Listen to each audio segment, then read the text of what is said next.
Homage to the Buddha, the Dhamma, and the Sangha. In today's session, we're talking about all the feels, all the feelings, the experience. And the reason we're looking at this is because in many sessions we talk about being able to bear with conditions, being able to not be shaken by any conditions, and particularly painful situations, difficult conditions, and being able to endure certain things. And so many questions come in about what does that mean? How does that work? What is it linked to? And so we're going to look at that. And mainly we're going to look at that through the Buddha's teachings on Vedana, feelings, experience. And the focus of our teaching today from the Buddha is the Salla Sutta, which is in Samyutta Nikaya, chapter 36, discourse number 6. Now, chapter 36 of the Samyutta Nikaya is all about the linked discourses on feeling, on Vedana, and it's very, very useful for the topic that we're talking about today. You could also say that this is a lead-in or some groundwork to looking at the Iddhipadas, the bases of spiritual power. So eventually we're going to look into that, and also we'll be looking at the second profitable direction, which is the dukkha patipada kippa vinya, so the painful way with quick realization, and we know that this leads to immeasurable compassion. So this is a lead-in to being able to look at those two things. When you look at the Buddha's words, we can begin by looking at the Salla Sutta. And so the Buddha says, Bhikkhus, the uninstructed worldling feels a pleasant feeling, a painful feeling, and a neither painful nor pleasant feeling. The instructed noble disciple too feels a pleasant feeling, a painful feeling, and a neither painful nor pleasant feeling. Therein, bhikkhus, what is the distinction, the disparity, the difference between the instructed noble disciple and the uninstructed worldling? And the monks respond to him and they say, Venerable Sir, our teachings are rooted in the Blessed One. Guided by the Blessed One, take recourse in the Blessed One. It would be good if the Blessed One could clear up the meaning of this statement. Having heard it from him, the bhikkhus will remember it. And then the Buddha says, then listen and attend closely, bhikkhus, I will speak. And the bhikkhus reply, yes, Venerable Sir. So in the same way as the monks, we are going to do the same thing. We're going to listen to the Buddha's words, and then we're delving into how much we can understand of what the Buddha says. And I think one of the key things is to remember the distinction between the uninstructed worldling and the instructed noble disciple. So usually when we deal with one another, you can tell who has taken the Buddha's words on board, who has penetrated the Buddha's words. One of the key things is this is a process of training. We don't just immediately be able to undertake the Buddha's teaching. We have to train. Part of training is about being able to endure, and this is what we're going to see from our session today. Then the Blessed One said this, Bhikkhus, when the uninstructed worldling is being contacted by a painful feeling, he sorrows, grieves, and laments. He weeps, beating his breast, and becomes distraught. He feels two feelings, a bodily one and a mental one. Suppose they were to strike a man with a dart, and then they would strike him immediately afterwards with a second dart, so that the man would feel a feeling caused by two darts. So too, when the uninstructed worldling is being contacted by a painful feeling, he feels two feelings, a bodily one and a mental one. Being contacted by that same painful feeling, he harbors aversion towards it. When he harbors aversion towards painful feeling, the underlying tendency to aversion towards painful feeling lies behind this. So in this initial part of the Buddha's teaching, he's talking about an uninstructed worldling, one who doesn't understand the process of what is going on. So when you make contact with a disagreeable object or experience a difficult condition and painful feeling arises, the Buddha is pointing out that there are two feelings that come up. The first is the physical one or the bodily one, and the second is the mental one. And when that happens and you keep contacting with that same painful feeling, you start to harbor aversion towards it. And when you harbor aversion, then the underlying tendency of aversion is deeply behind that. But let's look at a few examples. One example that of course is very present right now is prolonged power cuts. So definitely you feel the physical pain of that, the physical painful feeling of that. The body is in discomfort. It can't be at ease. So that's very apparent. The second one is the mental feeling of it, the mental painful feeling where you start lamenting, complaining, moaning, talking out about how you feel about it, going on and on about, oh, it's so hard, it's too hot, what to do, who's to blame. The expression of that is both the bodily and the mental feeling of it. Another one could be when you're at work and something happens and you get into a bit of an argument with someone that you report to or someone that you work with, and you experience the physical pain of that experience. But on top of that, you add to it in your mind, and maybe you talk to people about what has happened later on. And most of the time when we come away from work and something like that happens, that person is still in the mind who you had an altercation or a dispute with. You take it home with you and you mentally suffer as a result of that. The painful feelings are still there. We go through life with a lot of that, whether it's with family members, other people that we know, colleagues, and so on. The other example of that is turning on the television and watching the news. We could be sitting somewhere else in the world and we may experience a very slight physical painful feeling, but not as much as the people that are going through it across the world. So we look at the news and we mentally suffer because of it. We suffer because there is war going on in Ukraine. We suffer because people are locked down in China. We suffer because our loved ones are experiencing very difficult situations around the world. Maybe it's drought in Africa, or it could be the situation in Sri Lanka. Various different things like that. But you notice that the mental suffering is greater. More often than not, the mental suffering is greater than the actual physical suffering. So this painful feeling we know leads to dukkha, it leads to dukkha dukkhata. This is the painfulness in pain. So what's behind it is you start to increase or breed lots of aversion. There is an underlying tendency towards aversion in the first place. So it is swirling around in aversion and it's very difficult to come out of it. So each time you keep contacting, so every time there's a power cut, every time you see the person that you've previously had an argument with, every time you turn on the TV and look at that same story, news story, then you keep swirling with aversion. So the uninstructed worldling is very much deeply set in this. When you get lost in these kinds of disagreeable objects, what happens is you immediately sink. The mind sinks.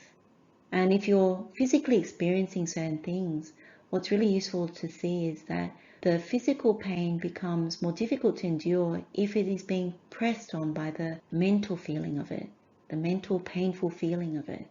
And so you keep sinking down. So this is when you're not bearing with the painful feelings, you're not being able to endure, you're making it worse. So it's very good to see it. Investigate your own examples of this. The Buddha then goes on to say, being contacted by painful feeling, he seeks delight in sensual pleasure. For what reason? Because the uninstructed worldling does not know of any escape from painful feeling other than sensual pleasure. When he seeks delight in sensual pleasure, the underlying tendency to lust for pleasant feeling lies behind this. He does not understand as it really is the origin and the passing away, the gratification, the danger, and the escape in the case of these feelings. So again, the Buddha is still continuing to talk about the uninstructed worldling. What the Buddha is saying is the go-to position for an uninstructed worldling is to go for seeking pleasure. So when there is dukkha, you try and fix it with sensual pleasure. Now we can all understand that.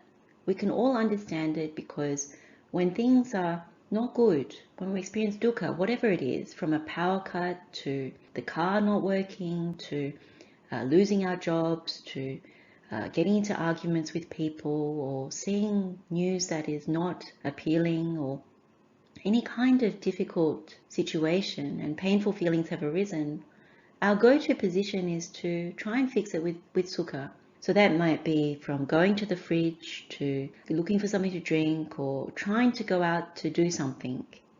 And in very simple terms, the Buddha even uses the example of when you birth this body and you sit for a prolonged period, as we all know, we experience dukkha. What do? We have to move. that movement is pleasure seeking, because it's seeking an alleviation of the pain and to seek pleasure in a different posture. So it can be as simple as that. The example that we've been using in terms of power cuts, we can use that by saying, when there is physical discomfort, what do? We go and have a cold shower, we go and look for something to eat, we go to get in our car and go somewhere. All kinds of things that are associated with looking for sensual pleasure.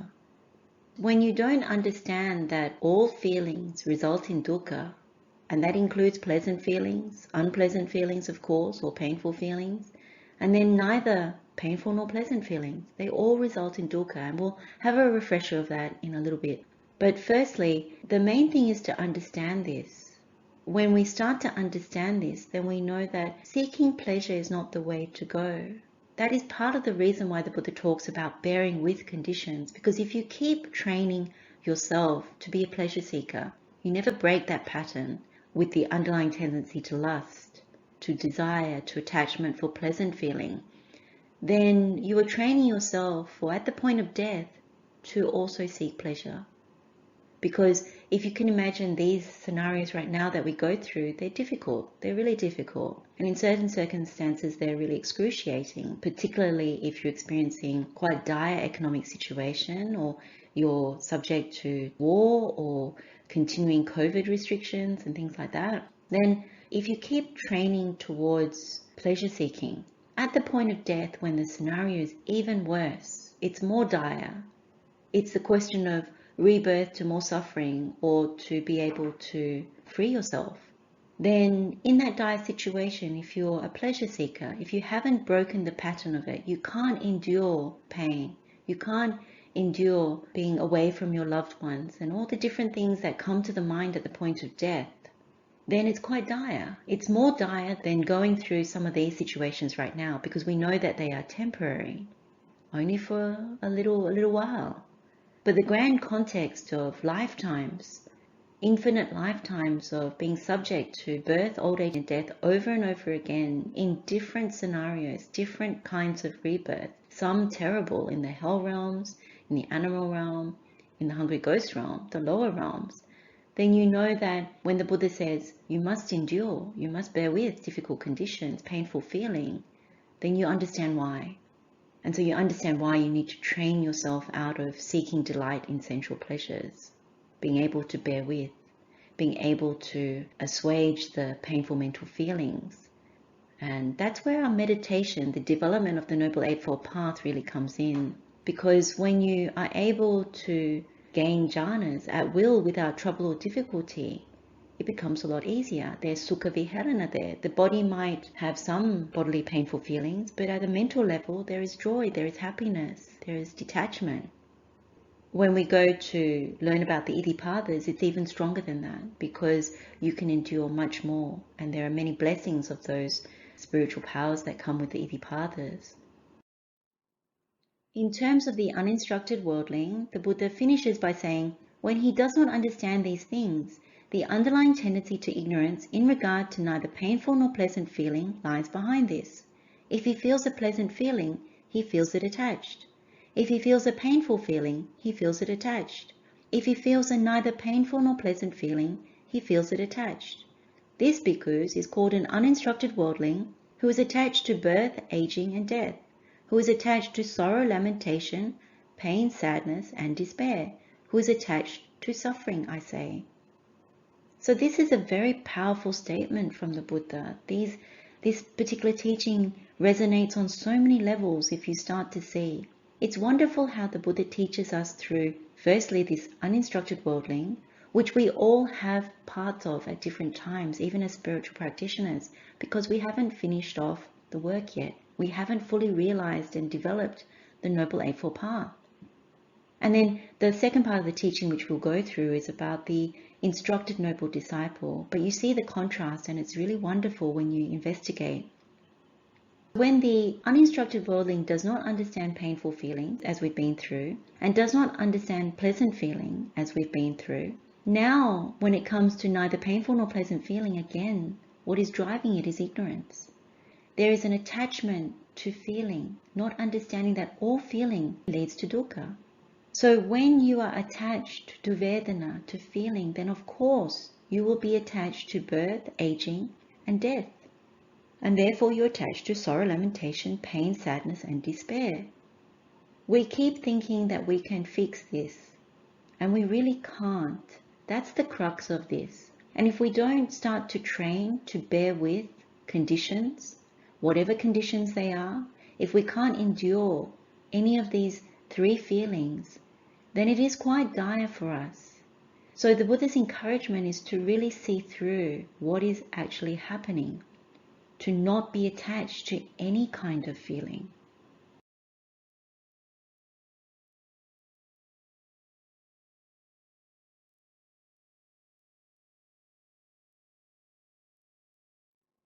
We've mentioned before that the three kinds of feelings that the Buddha talks about results in three kinds of dukkha. Let's do a quick recap of objects, contact, and feeling, and the resulting dukkha. So if you take an agreeable object, then the sense contact is pleasant, and so pleasant feeling arises. But the result is painfulness in change, vipranama dukkha. The second is disagreeable object. The sense contact is painful, and then painful feeling arises. So then you get the result of painfulness in pain, dukkha dukkhata. And then neither agreeable nor disagreeable object. When you make contact with that, the contact is neither painful nor pleasant, and so neither painful nor pleasant feeling arises. But the result is painfulness in construction, sankhara dukkha. This is a wonderful meditation if you follow the insight pathway in each of the three. You really get to see for yourself that there is dukkha as a result. What is really helpful is when this Dhamma particularly penetrates, then this is how you realize that you don't give so much weight to feeling. You don't believe the feeling. You don't get caught or duped by feeling. Because you know that all feeling results in dukkha. When you see this, it's very powerful. And so that is what is behind the Buddha's teaching, that you understand this particular Dhamma. When you do, it makes it easier not to keep training as a pleasure seeker, not to get duped by conditions.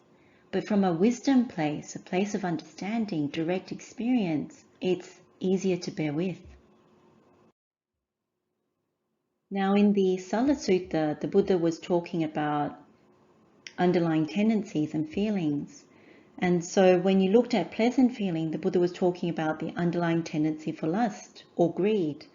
And painful feeling, the underlying tendency is to aversion.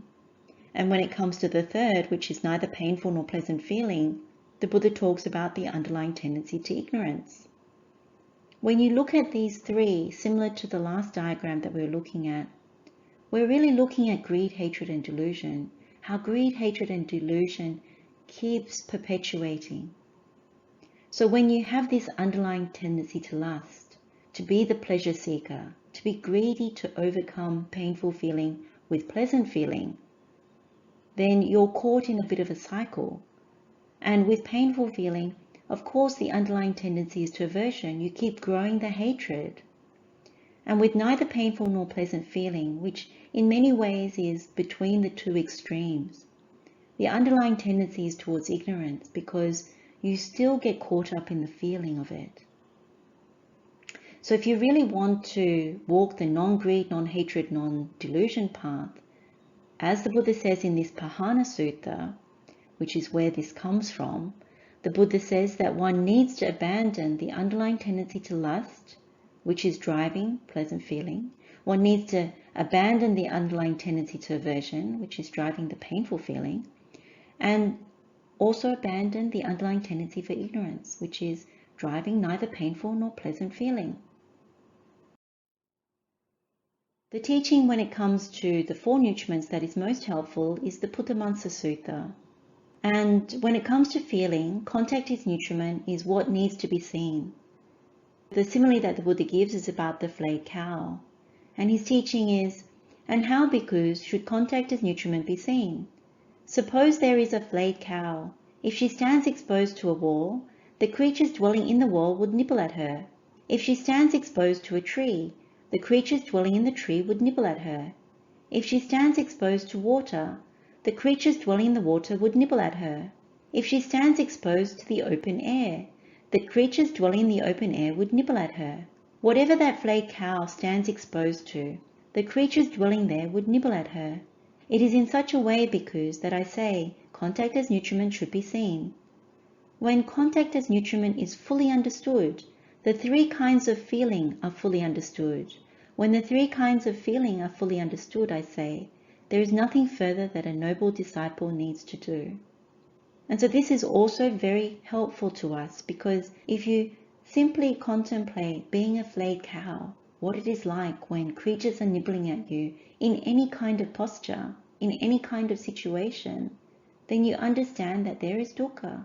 What we saw with the agreeable object, disagreeable object, and neither agreeable nor disagreeable object, you see that in any situation, whatever the feelings, dukkha arises.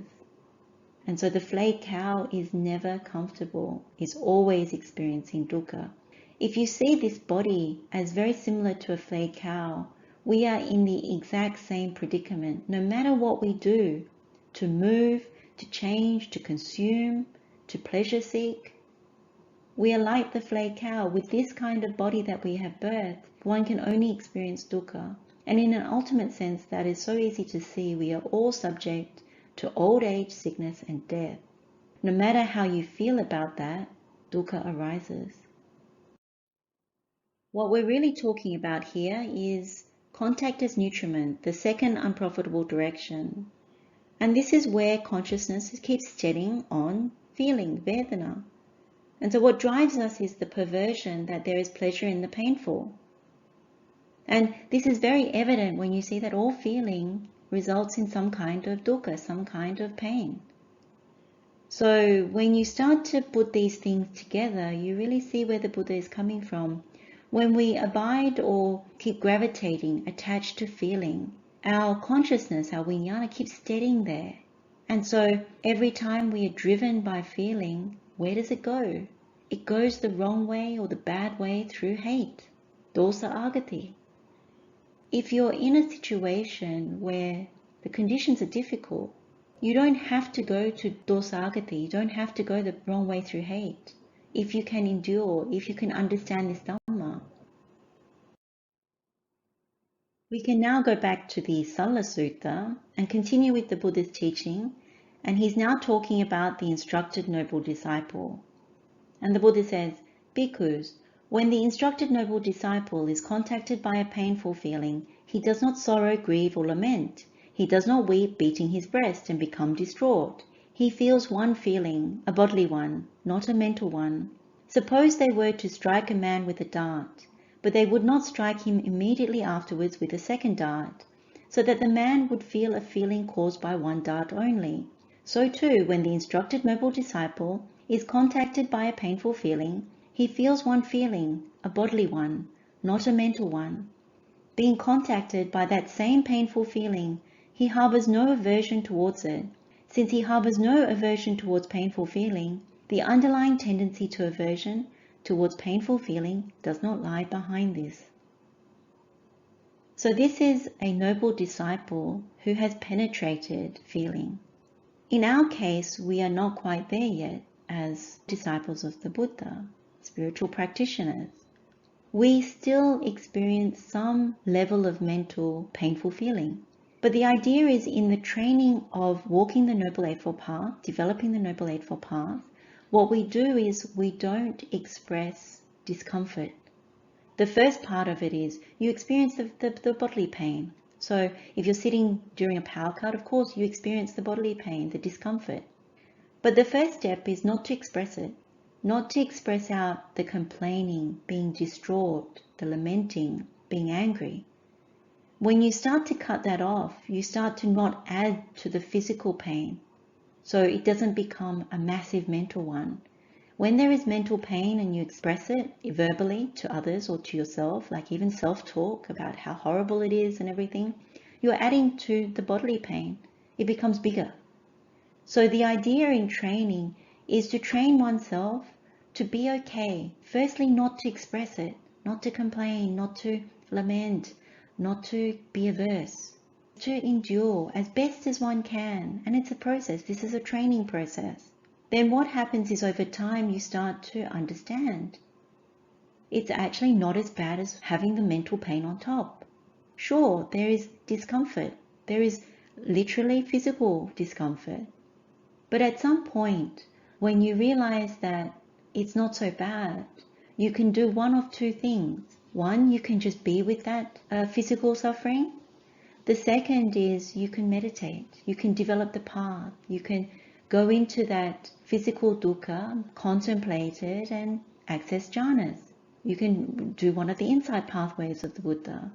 The main thing is to actually be with the physical pain and to endure it, to see that actually behind all that, it's quite peaceful. So the example I can give is, again, talking about power cuts. The power cuts in Sri Lanka are very long at the moment, and they're increasing. The situation may change, we don't know, but sitting in the dark at night, and of course there might be a little light or a candle that you have on, you don't complain. You just sit quietly. You're not even trying to meditate. But what you notice is a sense of peace, a sense of not needing to do anything, not needing to fix it, being okay. Even seeing a little upside. Oh, there's a little breeze. Oh, it's really quiet. Oh, there's safety. There's physical safety at the moment, just being in the house. When you look at it in that way, and you're simply being, you're not trying to change any of the conditions, you understand them. It is still hot, it is still difficult, but at some point, you realize there's peace, because you're not trying to fix the dukkha. And at some point as well, there is no physical discomfort. You don't experience physical discomfort all the time.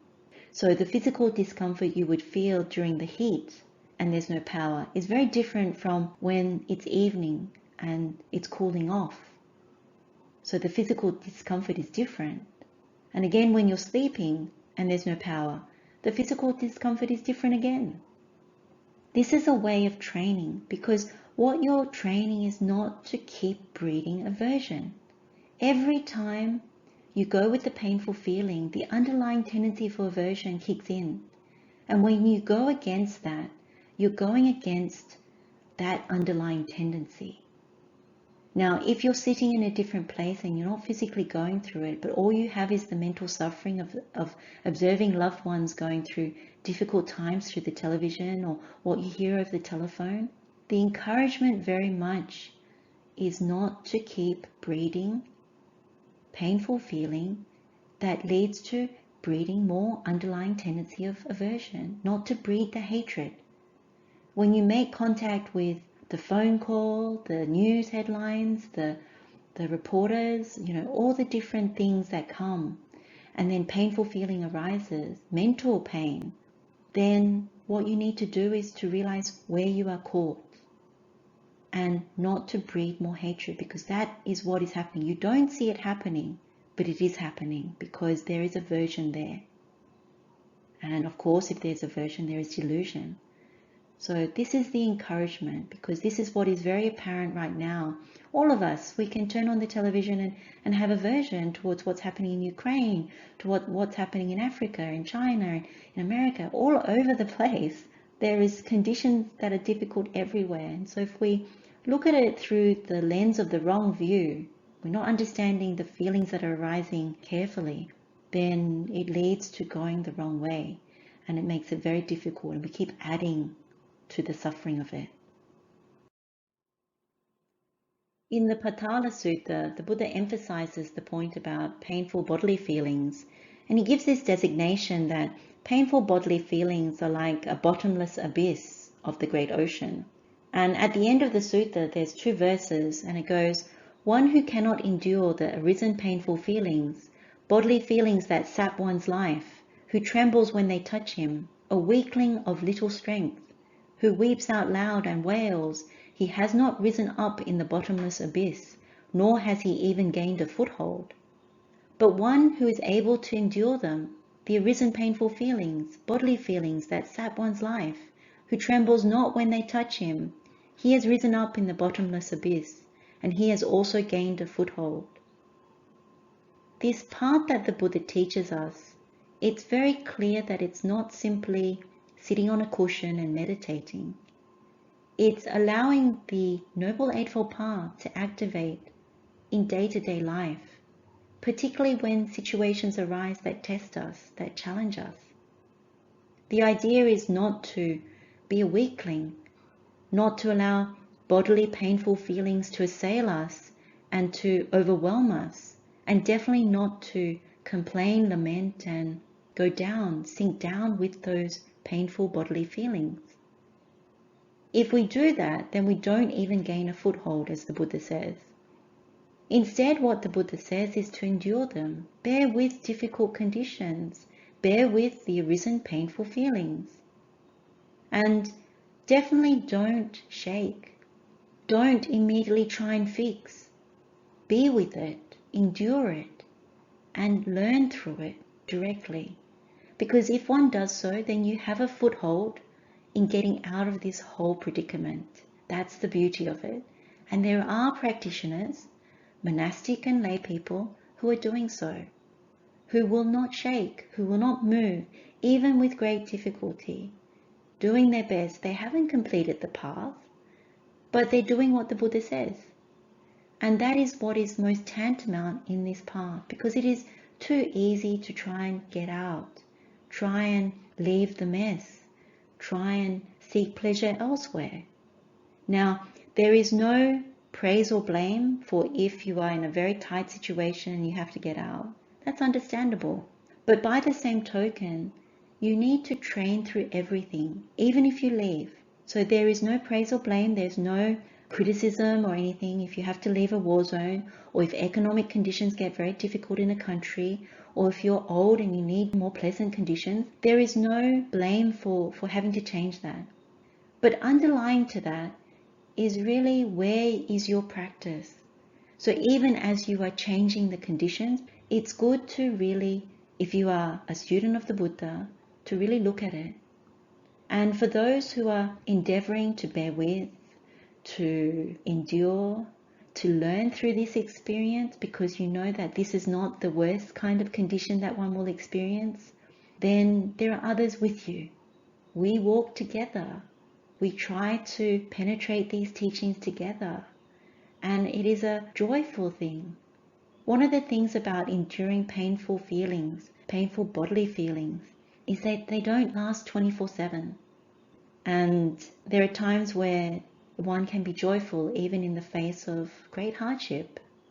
So this is something that is very useful at this time for all of us. Those that are students of the Buddha, who have very strong conviction in the Buddha, and those who are not. There is something here for everybody.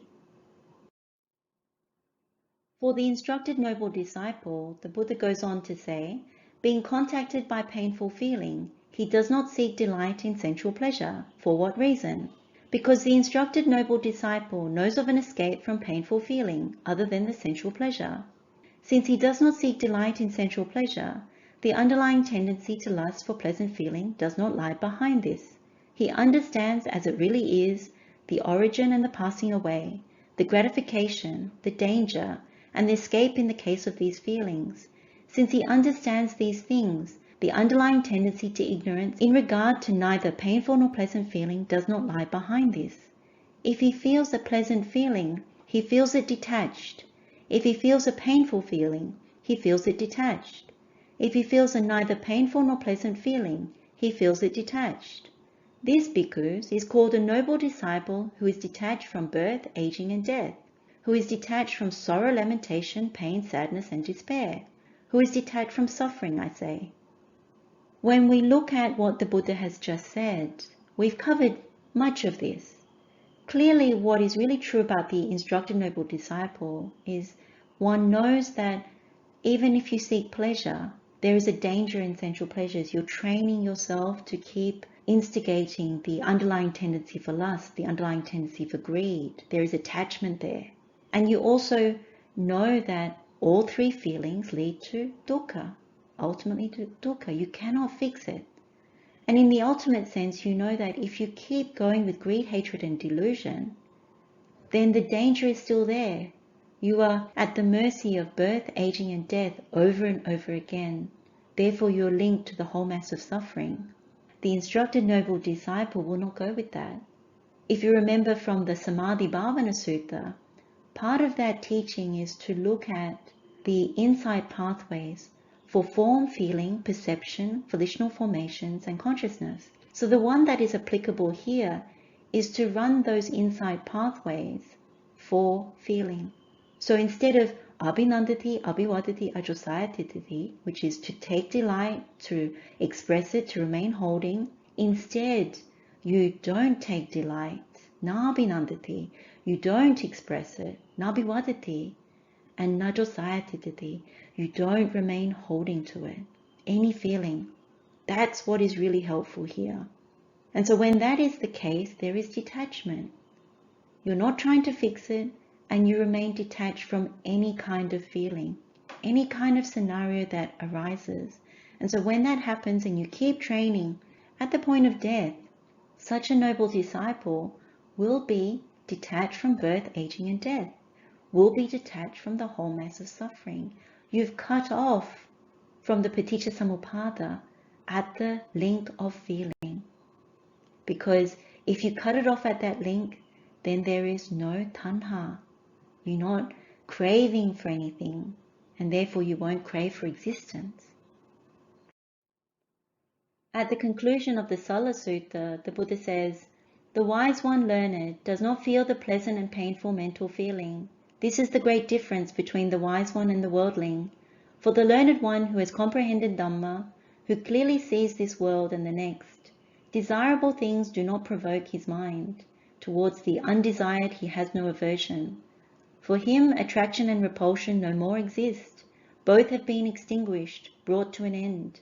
Having known the dust-free, sorrowless state, the transcender of existence rightly understands." So this is the encouragement and the teaching from the Buddha, to be a wise one, not to be an uninstructed worldling, to really practice to overcome feelings, to overcome trying to fix dukkha, and to really see clearly about not wanting to breed greed, hatred, and delusion, any underlying tendency towards lust, any underlying tendency towards aversion, and of course any underlying tendency towards ignorance. If you remember from the Avijja Sutta, we feed or breed ignorance every time we are on the unwholesome side. And so even as we go through difficult conditions, it's very good to stay on the path of the wholesome. Curb whatever misbehavior by body, speech, and mind. Really encourage yourself and Kalyana Mittas to do the same. And we walk together, we really walk together in this. There are many of us who are bearing with very difficult conditions and practicing through these difficult conditions, because this is part of the test towards the end of our lives. That is where the ultimate test kicks in. And so whatever you do right now in order to bear with your conditions, everyday conditions, they don't have to be quite dire. They can be everyday conditions, whether you have someone who's sick in the family, someone who has complex needs, whether you have trouble at work, whether you're just trying to hold on to your job, all kinds of different demands in your everyday life. The point is to bear with, endure, see through feelings, experience, not add more mental suffering on top of the suffering that truly exists.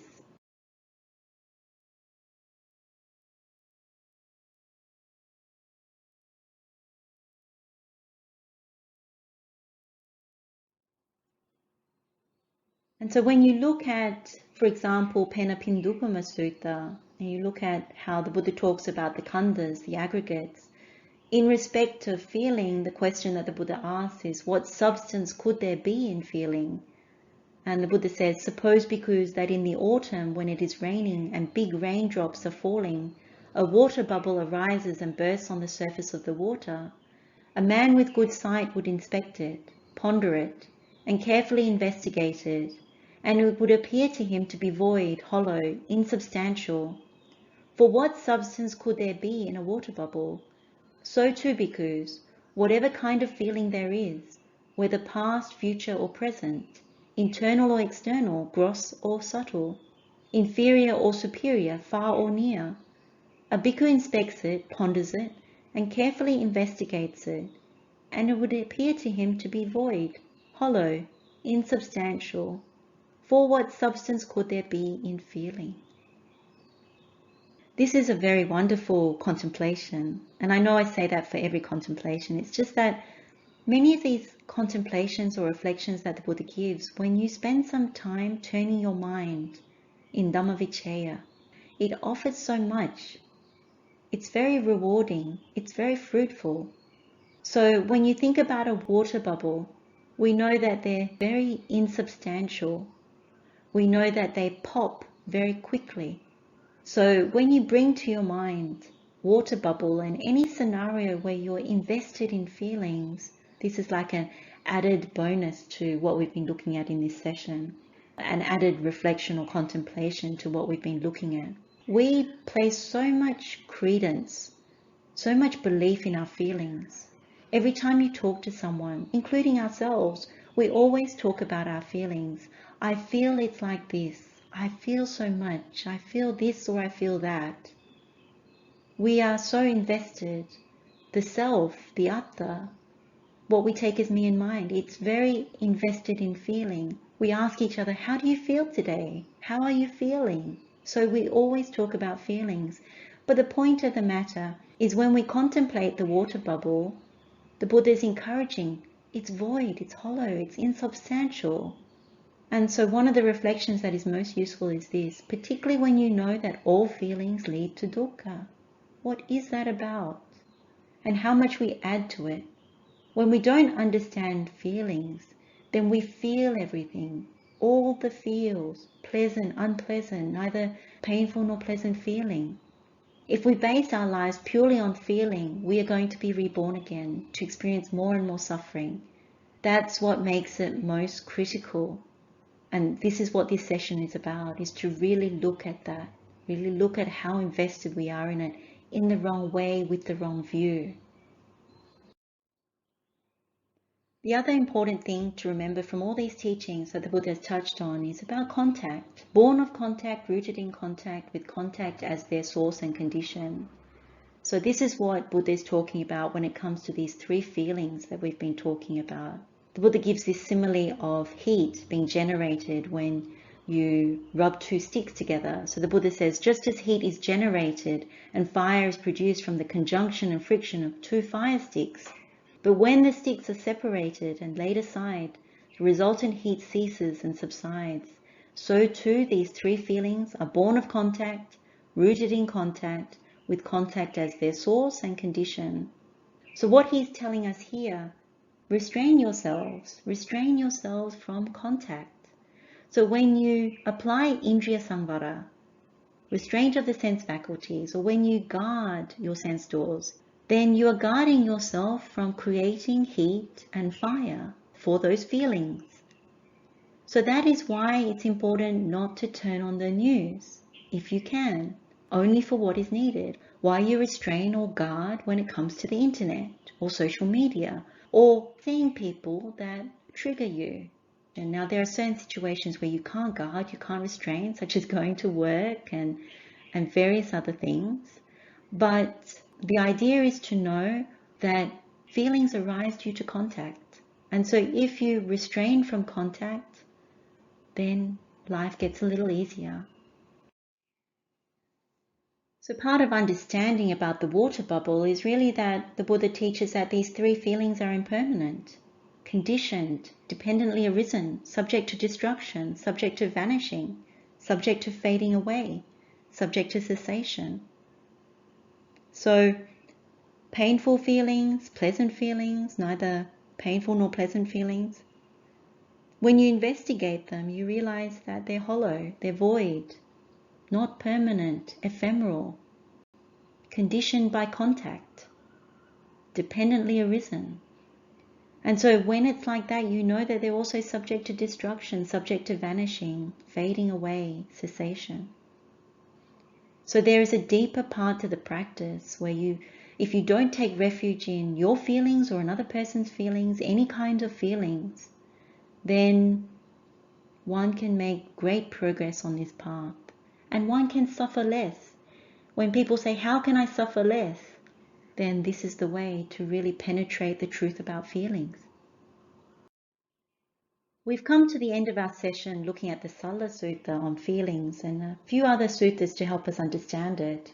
But this last slide is really about the 4 profitable directions. We've already looked at the first profitable direction, which is painful practice with slow realization, dukkha patipada danda vinya. And we looked at how we get to developing immeasurable loving kindness, which is the first doorway to nibbana. What we would like to do moving forward, and in another session, is look at the second profitable direction. So this is the medicine or the antidote to the contact as nutriment. So this is painful practice with quick realization, dukkha patipada kipa vinya. And where we end up when we develop this insight pathway is immeasurable compassion. And if you look within that, we also touch on concentration due to mind, so citta samadhi. And we also look at the 4 bases of spiritual power. What we need to do is really look at this particular session here as the groundwork for much of that. And there's probably one other session that needs to be held before we launch into the second profitable direction. But essentially, that is what is coming next. We can end our session here. Let's share the merit with all sentient beings. May all beings be happy and well. May all beings be free from suffering. Blessings of the Triple Gem. Wishing you well. Teruan Saranai.